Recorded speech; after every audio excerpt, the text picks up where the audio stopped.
What is the best four-wheel drive that's common that's ever made? Is that even a question that can be answered? Turns out it is. I've worked out how to answer that exact question. Stay tuned.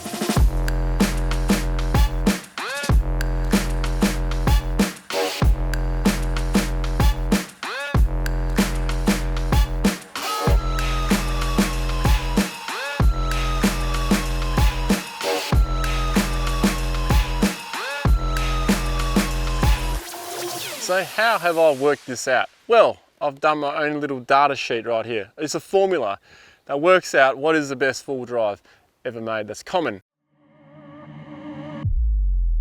There are 11 factors that are considered in my formula. Now these 11 factors have sub-factors attached to them, and I'll get to all those as we go, and I'll explain it very briefly so we're not sitting here for too long. These are the following vehicle types we're going to look at: IFS single cab, IFS dual cab, IFS wagon, IFS medium four-wheel drive, IFS small four-wheel drive. Here come the live axles, the troopy, the dual cab ute, the single cab ute, the live axle wagon, and of course the live axle truck. And rounding up the vehicle types we're going to look at, we have the van, and then there's the softie, the soft-roader, which to me is a vehicle that has independent front suspension and rear suspension and doesn't have low range gearing when it comes to four-wheel driving. Let's get to it and we'll find out what is the best four-wheel drive type that you can get.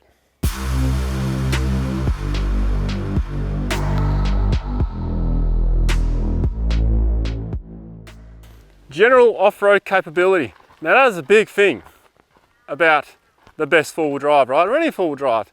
We've had all kinds of vehicles on here. We've had vans, we've had coil wagons at IFS, we've had solid axle, and vastly different in performance.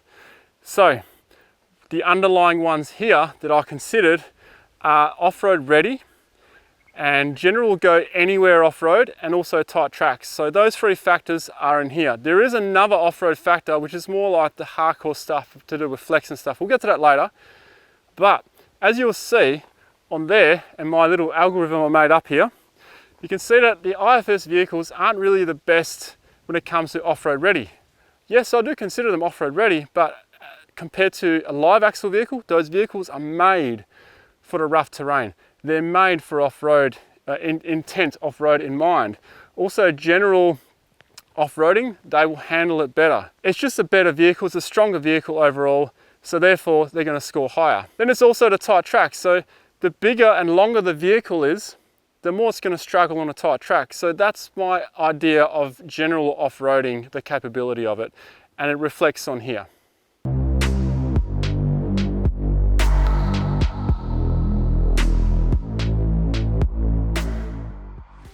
Proper off-road mods, and this is the real stuff. This isn't like your awnings and your setups on the back of a ute or a wagon or anything like that. This is the proper real McCoy of off-roading mods. Your suspensions, your tires, your wheels, what you can fit, the modifications that are available for your vehicle, winches, those kind of things. The underlying factors here are the following: strictly 4x4 mods, meaning 4x4 only, beast mode, modification information readily available on the internet, live axle, flex, and of course, how much likelihood is your vehicle type a rock warrior? Being this kind of stuff here, climbing around on these kind of things. I know it's kind of on the more towards the hardcore kind of scale of four-wheel driving, but it's a factor that needs to be considered. And yes, of course, if you're building a tourer, you wouldn't need to factor these things in. That said, however, when we look for the best four-wheel drive overall, we got to include all factors, everything from soft to hard. The scores reflect this one quite heavily on the IFS. Have a look at good old softie. Have a look at the van, by the way. Now, we had a van come down here before. It did it, but it was sketchy.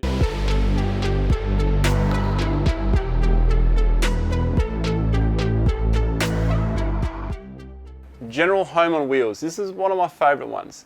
So how likely is your vehicle a home on wheels?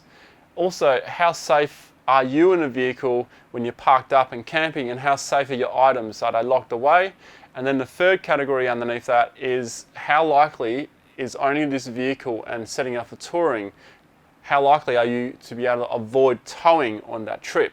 General home on wheels, like going around Australia, it's your home for months on end, maybe a year, maybe years perhaps, maybe international travel.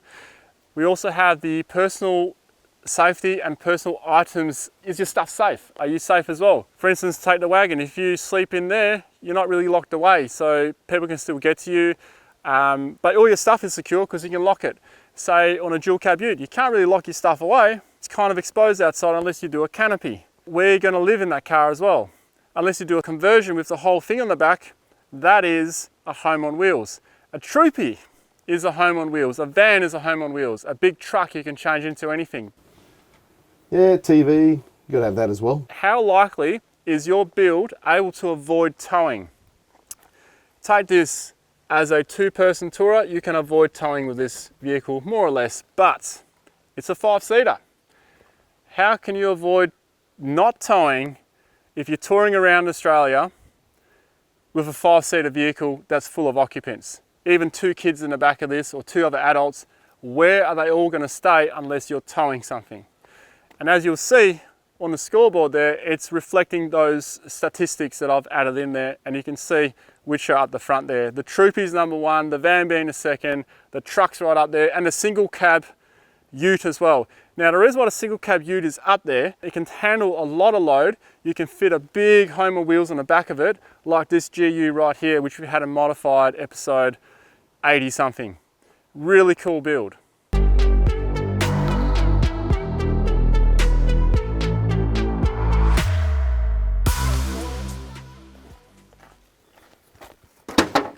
General space and storage. 3 underlying factors here. General space. Roof space, like your roof rack. A wagon has a fair bit, which means it gets a fair few points there, but a troopy's got more and a van's got way more. A single cab, bugger all. You get where I'm going with this, right? The third thing I'm considering here is personal space. How much space do you have in your vehicle? And that includes the front seat, it includes the back, the living area, everything. That's personal space in your vehicle. All that considered, here's the data. Now, you can see there is a clear couple of winners here in this category here. And it's quite obvious really. I mean, personal space, you're gonna get way more inside a troopy. A troopy's huge in the back. You can actually stand up in it. Take a van, you could stand up in it too, depending on your height. There's a little bit less headroom, but it's still heaps of personal space.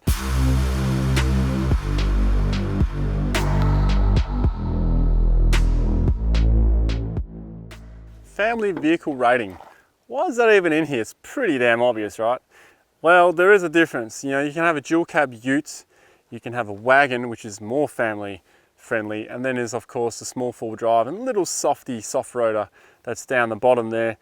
So it has a valid fact here. Obviously, when you look at a single cab ute or a troopy, well, they're not really family vehicles. Unless your family consists of 2 adults and a dog. And a cat.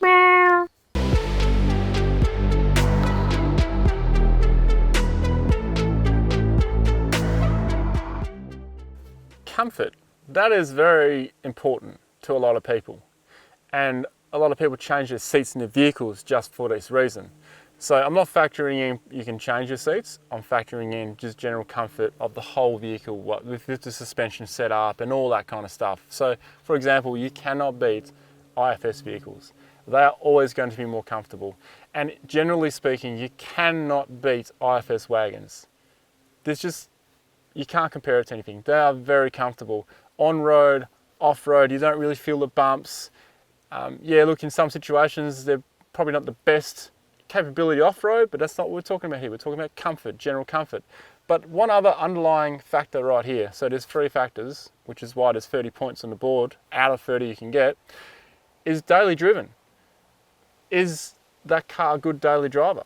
For example, a live axle dual cab ute like this one, it is not a good daily driver. A truck? No way. A troopy? Nah. Generally speaking, there's a lot of places you can't park it. They're a pain in the ass to drive around in cities and tight streets and things like that. That's where you want an IFS smaller kind of car. It's going to be a lot better. I think we can all agree to disagree that every four-wheel driver out there with a big four-wheel drive, if you had a small runabout just to go to the shops and get little errands done, you would take that car. You would not take your four-wheel drive. So the smaller the four-wheel drive, the more comfortable it is, the better it's going to score in comfort and being a daily driver.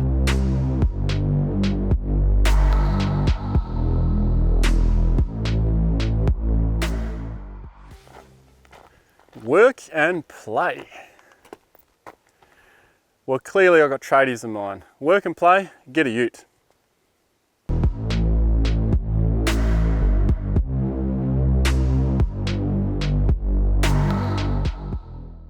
Vehicles and weight handling. So the way I've looked at this one, because this can be interpreted in many different ways. You'll see the stats coming across now, and you'll see that the truck is kind of in between. And the reason for that is because a truck can handle a lot of load, yes. Its GVM is really good as well. So it's GVM, how it handles the load, but it's also the curb weight. But you also got to factor in off-road. How does it handle the weight off-road? Now trucks, solid axle vehicles, especially ones with leaf packs in the back, they kind of sway and rock a lot more. Especially a truck, and take a van for instance, terrible off-road when you really load them up.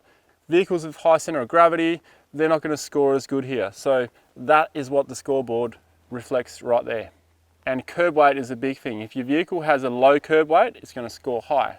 If your vehicle has a high achievable GVM, pre or post modification, it's also going to score pretty high.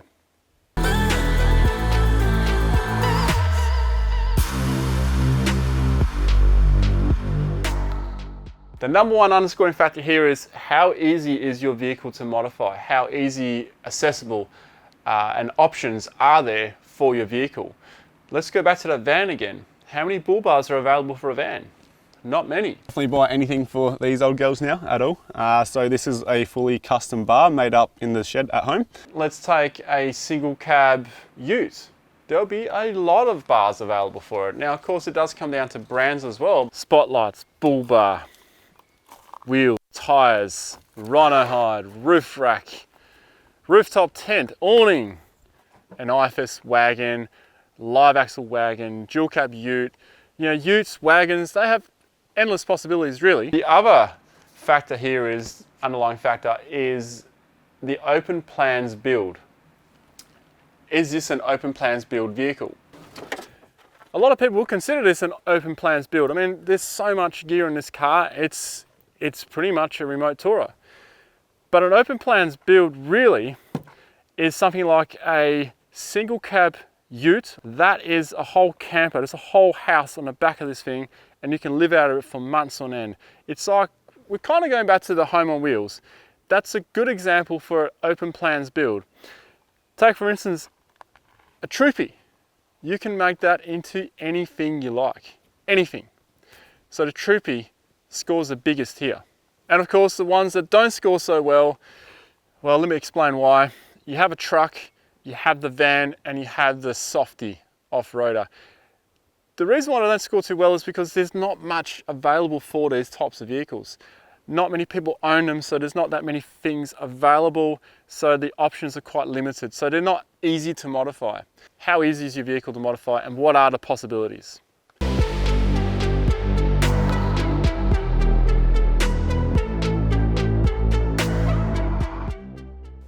Ronny, can you grab the microphone from the drawer? Yeah, the top one or bottom one? Top. Jeez, you alright, mate? Let's talk towing. The categories in towing. Just give me a minute. So what tows well? When we talk about towing, there are two categories I'm thinking of. One is wheelbase, because wheelbase definitely makes a big difference to how you tow. The shorter the wheelbase you have, the worse your vehicle tows, the more unstable it is. The longer the wheelbase, the more stable it is. And just general towing as it is, what tows good? Well, a truck tows really well. An IFS single cab or a dual cab tow really well, and so does a live axle. They all tow very well. That's not to say that a wagon doesn't tow very well. They tow okay. You can get away with towing with a wagon, but they're not the best ones to tow with. And then of course, you got all the others. which aren't so good.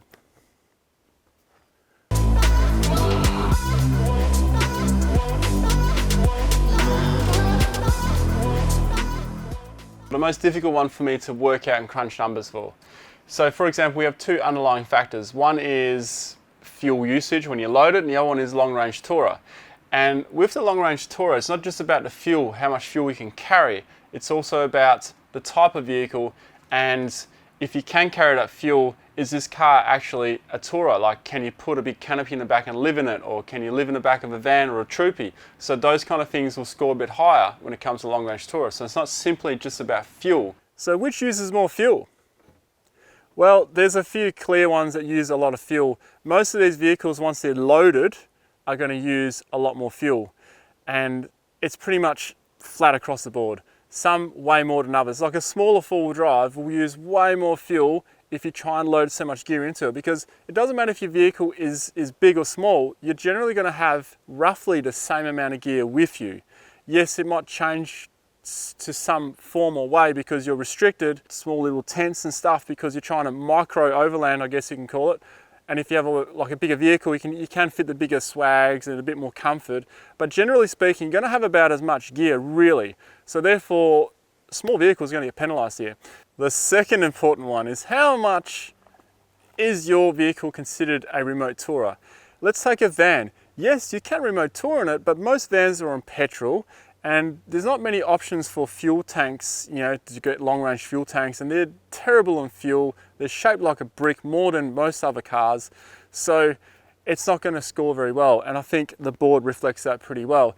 What does score really high though, is say a single cab ute, because you can put heaps of fuel in the back of it, and they usually have really good options for extended fuel tanks, and some in fact come with dual fuel tanks, and the same with a troopy. They all come stock with multiple fuel tanks, and I think the ones that don't have as many options are like the dual cabs and the wagons. However, they still do really well as a remote tourer because there's more space for things.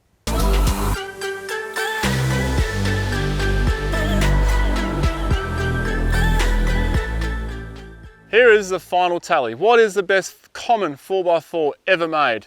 According to my data, which I will admit is not flawless, but for my interpretation, this is what we have. And it is the live axle troopy. Well, you can't really get an IFS troopy, and I hope they never make an IFS troopy, but it is a live axle troopy. That is the best four-wheel drive when you consider it in an overall.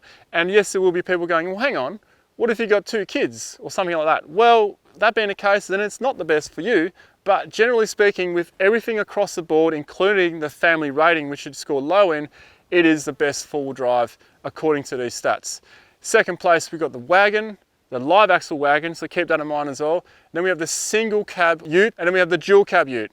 Now after that, you can see all the IFS vehicles are scoring around the same, and them scoring lower than the live axle utes, it doesn't matter, it's a bad option for you. If you've got an IFS vehicle and you feel a bit butthurt from this, don't be. It's just my interpretation with the scale rating that I've done, and I've been crunching these numbers for quite some time, and this is the result it came up with. So it's not biased, because if it was biased, a dual cab ute would be right there, square and center, but it's not. It's the troopy. How good's the troopy? I was very data heavy. I can do a specific video on a 2-person tourer, a 5-person tourer, a little rock hop fun car, or whatever. Comment down below, tell me what it is you would like to know more about, or you'd like to hear my thoughts on, and I will do my best to get some information for you guys, my thoughts, and let you know what I think. What do you think?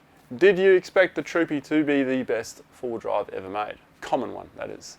Let me know in the comments below. And to anyone who says this is a biased system, well, I drive a dual cab ute, and it is not at the top.